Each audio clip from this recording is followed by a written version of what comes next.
کے بعد گویا ان چیزوں کے بعد مجھے جانا پڑا دارالعلوم دیوبند میں. دارالعلوم دیوبند میں داخلے کا ایک امتحان لیا جاتا ہے پہلے، اور میں ایسا آخری وقت میں پہنچا کہ جتنے طلباء تھے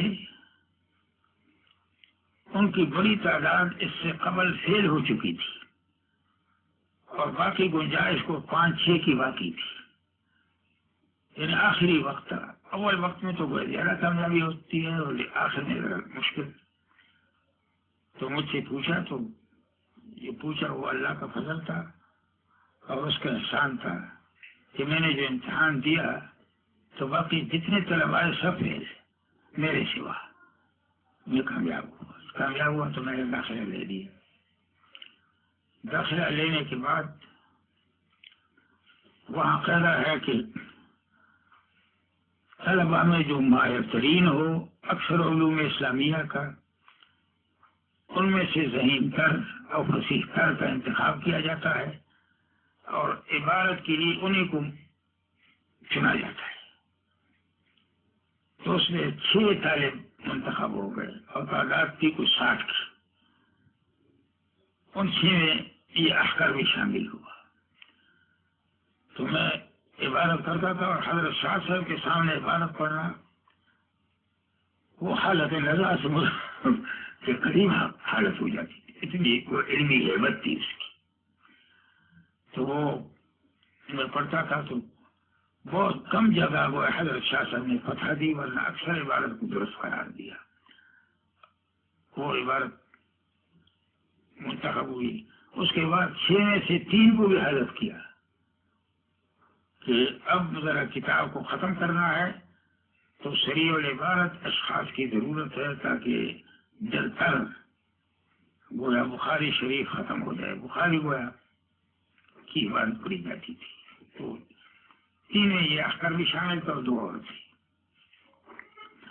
یہ ہونے کے بعد تو پھر شاہ صاحب نے کہا کہ جب ہوا تو امتحان میں کامیابی بھی ہوئی، اور میرا خیال تھا کہ کچھ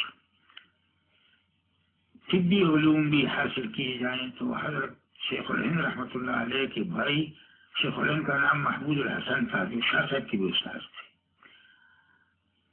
اور محمود الحسن کا بھائی تھا محمد حسن، وہ شعبہ طبی کے صدر تھے. جیسے شعبہ علمی کے صدر تھے مولانا شیخ الہند محمود الحسن، تو محمد حسن طبی کے. تو ان سے میں نے شعبہ طبیہ کی تکمیل کی اور سند ان کی موجود ہے اس وقت ہمارے پاس. کہ میں نے کہا یہ علم بھی کام آئے گا تو ان بزرگوں کی یہ برکت ہوگی جو ہمارے پاس ہوگی. یہ ہونے کے بعد گویا حج کا ارادہ کیا. حج کا ارادہ 1922 میں کیا. تو میں حج کو گیا. اس زمانے میں حج جانے کی صورت یہ ہوتی تھی کہ میں تورنگے سے روانہ ہوا ٹکٹ لے کر پشاور میں بمبئی، کیوں کراچی سے براہ راست باہری جہاز نہیں جاتا تھا. اور اس دوسری چیز کی بیان کی تو ضرورت نہیں کہ ہوائی جہاز تو تھے نہیں اس وقت، باہری جہاز. تو میں بمبئی پہلے گیا. بمبئی میں 2-4 روز قیام کے بعد باہری جہاز میں، جس کا نام اکبر تھا، اکبر جہاز، وہ سلطان اکبر کے نام پر گویا موسوم، اس میں گیا تو وہاں پہنچا. میں جدہ شریف میں پہنچا اور جدہ شریف میں سواری کا اونٹ کے سوا کوئی انتظام نہ تھا، اور اونٹ کی سواری جدہ سے مکہ معظمہ تک 2 دن مسافت طے کرتی تھی.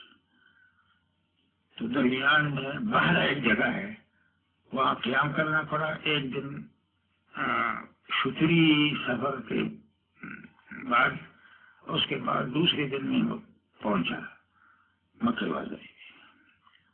جب پہنچا تو 14-18 کی لڑائی کے اثرات سب موجود تھے.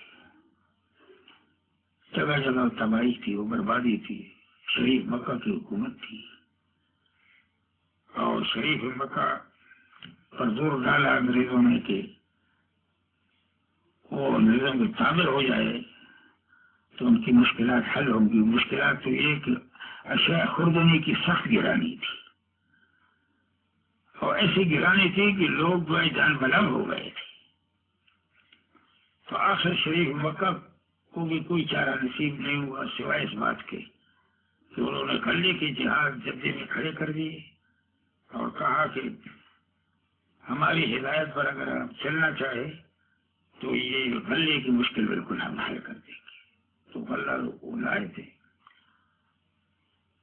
اور اکثر غلہ وہ ہندوستان سے گیا تھا ان کو.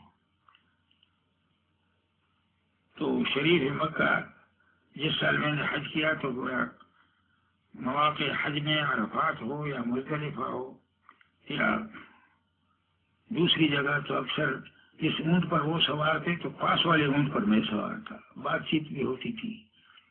تو انہوں نے کہا کہ میں نے اس وقت انگریزوں کو یہ اجازت دی کہ کوئی سبیل نہ رہی عام موت سے بچنے کے لیے اس کے سوا کہ انگریزوں سے غلے کی مدد لی جائے. تو غلے کی مدد میں نے ان سے لے لی اور اس کے بعد وہ خوراک کی صورت حل ہوئی.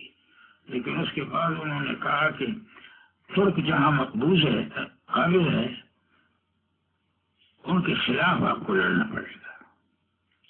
اس میں میں نے تردد کیا لیکن اس کے سوا چارہ نہ رہا. کہا ایسا نہ کرو گے تو ہم غلہ بند کر دیں گے. تو مکہ معظمہ میں جو ترک تھے یا مدینہ منورے میں ان سے لڑنا پڑا. اور یہ ہماری زندگی کا افسوسناک ترین واقعہ ہے کہ ایک مسلمان حکمران کے خلاف لڑ رہا ہے. یہ ہو گیا تو اس کے بعد وہ انگریزوں کو پتہ ہو گئی تو قیام کیا. میں نے قیام جو کیا تو قریباً 10 یا 11 مہینے میں حجاز میں رہا. اور وہاں ایک بزرگ علاء الدین جو بجارہ کے رہنے والے تھے عراق میں وہ حج کو تشریف لائے تھے. بہت بڑے بزرگ تھے. ان سے ملاقات ہوئی. ملاقات کے بعد